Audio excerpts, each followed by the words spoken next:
बिस्मिल्लाहिर्रहमानिर्रहीम। कैसे हैं भैया आप लोग? रटना नहीं है, समझना है। Syntax book board first year chemistry chapter number 10 solution and colloids, इसका पार्ट 8 हम जो है वो करने जा रहे हैं। बेसिकली तो इसको पार्ट 3 होना चाहिए था, ठीक है, लेकिन ये मुझसे ओवरसाइट हो गया, तो अब इसको कर लेते हैं, ठीक है। ये कौन सा है? ये है हमारे पास hydrophilic and hydrophobic molecules. Copy pencil ले लीजिए, लेक्चर को नोट करना और मुस्कुराते रहना। हाइड्रोफिलिक मॉलिक्यूल्स और हाइड्रोफोबिक मॉलिक्यूल्स। हाइड्रोफोबिक मॉलिक्यूल, ये इत्मीनान रखें भाई, आपको मैं ये नहीं बताने वाला ये तो वाटर मॉलिक्यूल्स से प्यार करने वाले मॉलिक्यूल्स हैं, तो ये तो हो गए हाइड्रोफिलिक मॉलिक्यूल। ये तो वाटर मॉलिक्यूल्स से नफ़रत करने वाले मॉलिक्यूल हैं, तो ये हो गए हाइड्रोफोबिक मॉलिक्यूल्स। नहीं, ऐसी कोई बात नहीं है, ठीक है। सिर्फ यही नहीं बताया जाएगा आपको। ज़रा आप ध्यान से सुन लीजिए कि ऐसा हो क्यों रहा है, इसके पीछे केमिस्ट्री क्या है, इसको ज़रा समझें। एक बीकर आप लेते हैं और ये दूसरा बीकर आप लेते हैं, ठीक है। इसमें भी आपने पानी लिया, इसमें भी आपने पानी लिया, इसमें आपने ऑयल डाला, इसमें आपने सोडियम क्लोराइड डाला। सोडियम क्लोराइड आपने डाला, ये डिज़ोल्व हो गया, ठीक है। डिज़ोल्व होने का मतलब आपकी नज़रों से गायब हो गया, डिसअपीयर, गायब हो गया आपकी नज़रों से। नमक जो आपने इस पानी में डाला है, इस पानी के अंदर आपने ऑयल डाला है, आप इसको हिला रहे हैं, ये अब भी आपको नज़र आ रहा है।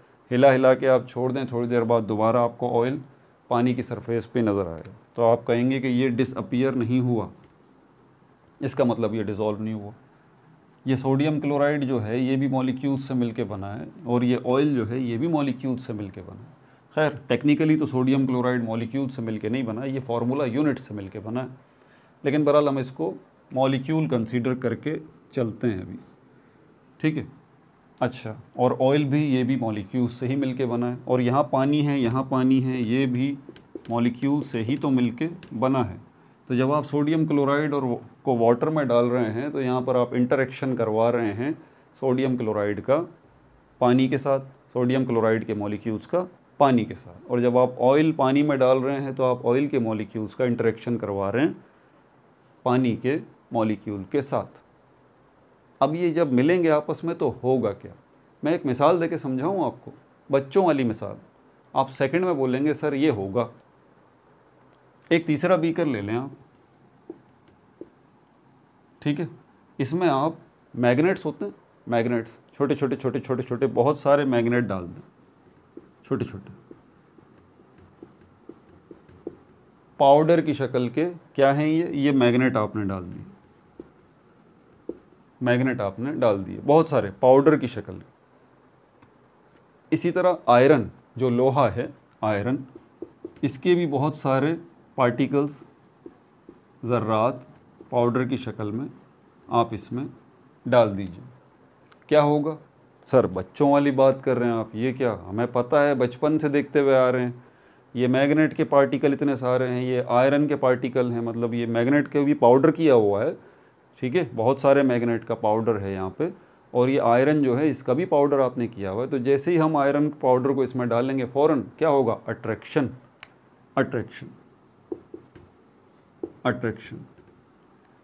फ़ौरन जो है ना, ये मैग्नेट के ज़र्रात आयरन के ज़र्रात की तरफ भागेंगे, दोनों एक दूसरे की तरफ भागेंगे और चिपक जाएंगे। ऐसे ही होगा। इस मिसाल को ले लें और इन दो बीकर्स को ले लें, सेम सिचुएशन है।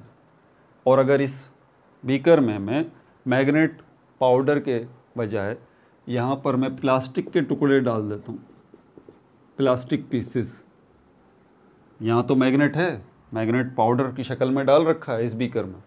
अब मैं आयरन पाउडर नहीं डाल रहा, अब मैं क्या डाल रहा हूँ? प्लास्टिक के पीसेस छोटे वो डाल दूँगा।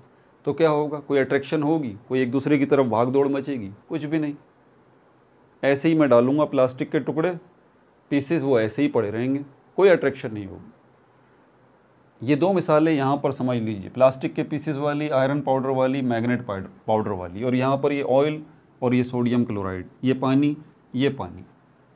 पानी का मॉलिक्यूल जो है ना ये पोलर होता है, पोलर इन नेचर, ये पोलर होता है। पोलर का क्या मतलब है? पोलर का मतलब है इसमें पोल्स बने हुए हैं।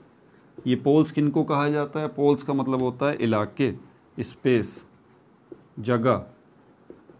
कौन सी जगह भाई? ये दो किस्म की जगहें होती हैं, पॉजिटिव जगह होती है और नेगेटिव जगह होती है। पॉजिटिव जगह कोई क्यों होती है?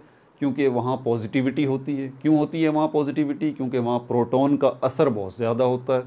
और ये जगह जो नेगेटिव स्पेस है, ये नेगेटिव क्यों है? क्योंकि यहाँ नेगेटिविटी ज़्यादा है। नेगेटिविटी क्यों ज़्यादा है? क्योंकि यहाँ पर इलेक्ट्रॉन्स का असर बहुत ज़्यादा है। समझ में आ रही है बात आपको? तो ये पोल्स बने हुए हैं, एक पॉजिटिव पोल और नेगेटिव पोल। तो ये वाटर पोलर मॉलिक्यूल है, एक पॉजिटिव पोल है और दूसरा नेगेटिव पोल। केमिकल फार्मूला जब डिज़ाइन किया जाता है ना, तो इसमें पहला हिस्सा जो है ये पॉजिटिव ही होता है, दूसरा हिस्सा नेगेटिव ही होता है। अब यहाँ हाइड्रोजन और ऑक्सीजन को, आप हाइड्रोजन और ऑक्सीजन को नेगलेक्ट करें, ये समझें ये पॉजिटिव इलाका है और ये नेगेटिव इलाका है। कुछ याद आया?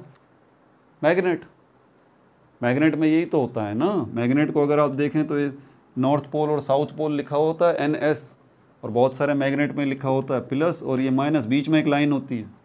ऐसा ही है भाई, यही है। Polar molecule is just same as magnet.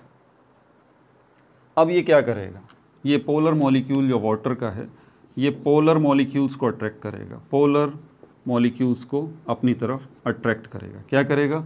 Attract करेगा। ये जो सोडियम क्लोराइड है ये पोलर है, ये भी क्या है? ये पोलर नहीं है, खैर ये आयोनिक है।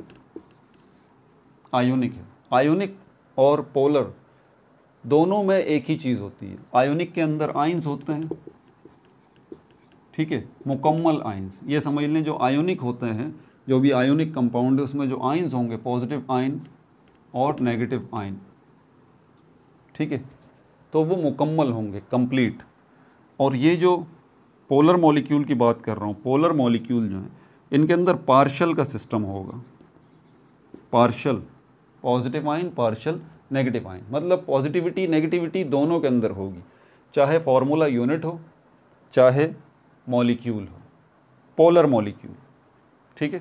तो अगर ऐसा फार्मूला यूनिट है जैसे कि ये है, देखिए अब मैं इसको मॉलिक्यूल नहीं बोल सकता ना यार, फार्मूला यूनिट जैसे कि ये है, या फिर पोलर मॉलिक्यूल जैसे कि ये है वाटर का मॉलिक्यूल, इनके दरमियान इसमें भी पॉजिटिविटी है नेगेटिविटी है, इसमें भी पोल है, पॉजिटिव पोल नेगेटिव पोल। यहीं पर हम इसको बात कर रहे हैं कि इसमें फार्मूला यूनिट में पॉजिटिव आयन है और नेगेटिव आयन है, घूम फिर के वही बात है कि इसमें भी पॉजिटिविटी और नेगेटिविटी मौजूद है। एक साइड पे पॉजिटिविटी, एक साइड पे नेगेटिविटी, इधर भी एक साइड पे पॉजिटिविटी, एक साइड पे नेगेटिविटी, इनके दरमियान अट्रैक्शन होगी। बिल्कुल ऐसे ही जैसे कि ये आयरन के पार्टिकल्स के दरमियान और यहाँ पर मैग्नेट के पार्टिकल्स के दरमियान अट्रैक्शन थी। यहाँ तो ये सिर्फ एक दूसरे से चिपक गए थे ना, आपने ये देखा था। यहाँ ये वाला मामला नहीं होगा, यहाँ पर ये वाला मामला नहीं होगा, बल्कि इस किस्म की अट्रैक्शन होगी ये जिसमें ये सोडियम क्लोराइड का फार्मूला यूनिट आयनाइज हो जाएगा, आयंस में टूट जाएगा, सोडियम आयंस और क्लोराइड आयंस में अलग अलग। समझ में आ गई बात? इसी चीज़ को हम कहते हैं कि ये वाला जो मॉलिक्यूल है, फिर वही बात, ये मॉलिक्यूल नहीं है, फार्मूला यूनिट है। ये जो फार्मूला यूनिट है ये क्या होगा? हाइड्रोफिलिक। फिलिक का मतलब होता है लव, हाइड्रो पानी से निकला है, हाइड्रोफिलिक मॉलिक्यूल, ठीक है। तो बेसिकली अगर देखा जाए ना, तो इसमें इस टॉपिक के अंदर हम हाइड्रोफिलिक मॉलिक्यूल्स के अंदर हम सोडियम फार्मूला यूनिट्स को नहीं लेते। ये मैंने सिर्फ समझाने के लिए आपको दी है बात, मिसाल मैंने आपको समझाने के लिए दी है सिर्फ। हाँ, मॉलिक्यूल अगर लेना है तो HCl का ले लें, हाइड्रोक्लोरिक एसिड, ये मॉलिक्यूल है, ये पॉजिटिव चार्ज पार्शियल पॉजिटिव, ये पार्शियल नेगेटिव चार्ज HCl के अंदर, ये है मॉलिक्यूल। तो सोडियम क्लोराइड जो फार्मूला यूनिट है इसको छोड़ देते हैं, इसकी अब हम बात करते हैं। तो यहाँ पर जो ये टॉपिक है हाइड्रोफिलिक मॉलिक्यूल्स का, इसमें ये HCl का मॉलिक्यूल आ जाता है। क्यों? क्योंकि इसमें भी पार्शियल पॉजिटिव चार्ज है नेगेटिव चार्ज है, पार्शियल पॉजिटिविटी नेगेटिविटी, ठीक है। जब आप ये HCl हाइड्रोक्लोरिक एसिड को इसके अंदर डालेंगे तो ये हाइड्रोजन आयन और क्लोराइड आयन में टूट जाएगा, खुद नहीं टूटेगा, बल्कि ये पोलर मॉलिक्यूल्स जो हैं वाटर के, अब HCl का मॉलिक्यूल भी पोलर है, ये बात ध्यान में रखिएगा। तो पोलर मॉलिक्यूल इनके दरमियान एक अट्रैक्शन डेवलप होगी। समझ आ रही है बात आपको? जिसके नतीजे में यहाँ पर ये, क्योंकि ये पोलर मॉलिक्यूल स्ट्रॉन्ग है भाई, मैग्नेट और मैग्नेट भी तो एक दूसरे को अट्रैक्ट करते हैं ना, एक दूसरे की तरफ खींचते हैं, तो यहाँ भी ये मामला होगा। तो ये पोलर मॉलिक्यूल्स जो वाटर के हैं, इनको HCl के मॉलिक्यूल्स को घेर लेंगे, ज़्यादा तादाद में है ना, वाटर के मॉलिक्यूल्स बहुत ज़्यादा तादाद में ये घेर लेंगे, हर एक HCl के मॉलिक्यूल को चारों तरफ से घेर लेंगे। और क्या करेंगे, यहाँ से एक मॉलिक्यूल यहाँ से खींच रहा होगा वाटर का, दूसरा मॉलिक्यूल वाटर का वहाँ से खींच रहा होगा, तीसरा मॉलिक्यूल वाटर का वहाँ से खींच रहा होगा, अजीब खींचातानी मची पड़ी होगी। और उसके नतीजे में क्या होगा, HCl का मॉलिक्यूल टूट जाएगा, आयनाइज हो जाएगा। तो ये जो है, ये क्या है, हाइड्रोफिलिक मॉलिक्यूल। ठीक है भाई। हाइड्रोफोबिक मॉलिक्यूल, ये क्या होगा, ये नॉन पोलर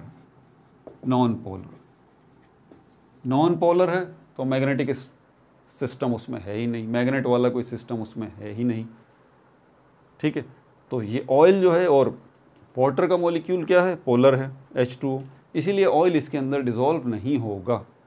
क्यों? अट्रैक्शन ही नहीं है भाई। जैसे हमने यहाँ मिसाल देखी थी, प्लास्टिक के पीसेज आपने डाले हैं, मैग्नेट उसको अट्रैक्ट नहीं कर रहा, प्लास्टिक का पीस भी उसकी तरफ अट्रैक्ट नहीं कर रहा। तो ये जो है नॉन पोलर मॉलिक्यूल्स से मिलकर ये ऑयल बना है। तो ये इसके मॉलिक्यूल्स ऑयल के क्या कहलाएंगे, ये हैं हाइड्रोफोबिक मॉलिक्यूल्स। फोबिया वर्ड का मतलब वैसे होता है खौफ, डर या नापसंदीदगी, जिससे आपको खौफ महसूस हो भाई, उससे तो उसको आप पसंद थोड़ी ना करेंगे। ठीक है।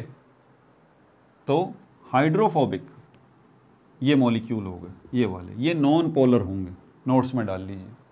समझ में आ गई बात? ये है हमारे पास कॉन्सेप्ट हाइड्रोफोबिक का और हाइड्रोफिलिक का। अब इनका क्या करें फिर, ये जो नॉन पोलर मॉलिक्यूल हैं, इनका क्या करें भाई? इनका ये करेंगे कि इनके लिए नॉन पोलर सॉल्वेंट लेके आएँ, फिर यहाँ पानी निकालें, एसीटोन लेके आएँ, इथाइल अल्कोहल लेके आएँ। ये वो चीज़ें हैं जो कि टॉलिन है, सॉरी गलत, वो पोलर वाली मिसालें दे दी आपको, पोलर मॉलिक्यूल्स वाली, नॉन पोलर मॉलिक्यूल्स वाली। तो नॉन पोलर मॉलिक्यूल्स के लिए बेंजीन लेके आएँ, ऑयल जो है बेंजीन में डिज़ोल्व हो जाएगा। पेट्रोल लेके आएँ, पेट्रोल के मॉलिक्यूल भी नॉन पोलर होते हैं, डिज़ोल्व हो जाएगा। ठीक है। और जो है टॉलिन लेके आएँ, टॉलिन के अंदर जो है ऑयल डिज़ोल्व हो जाएगा। ठीक है भाई। तो ये टॉपिक रहता था, ये मैंने कवर करवा दिया अभी।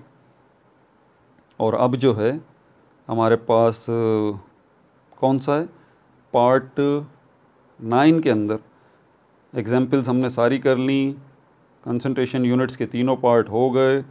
राउल्ट्स लॉ है, ये क्या होता है, इसकी एक्सप्लेनेशन है, डेरिवेशन है, इसके फार्मूलाज हैं, इसका सेल्फ असेसमेंट है, और इसकी एग्जाम्पल 10.6 10.7 है। ठीक है भाई। उसके बाद ideal and non ideal solution है, फिर सेल्फ असेसमेंट है, कॉलिगेटिव प्रॉपर्टीज़ ऑफ सोल्यूशन, ये खैर आगे अभी चैप्टर चल रहा है, आगे अभी चैप्टर बाकी है भाई, इतना भी छोटा चैप्टर नहीं है जितना मैं समझ रहा था। मुझे लग रहा था राउल्ट्स लॉ के बाद ख़त्म हो जाएगा चैप्टर, लेकिन बहरहाल ये चैप्टर चल रहा है। ठीक है भाई, अपना बहुत ज़्यादा ख्याल रखिएगा। No like no subscribe, only share.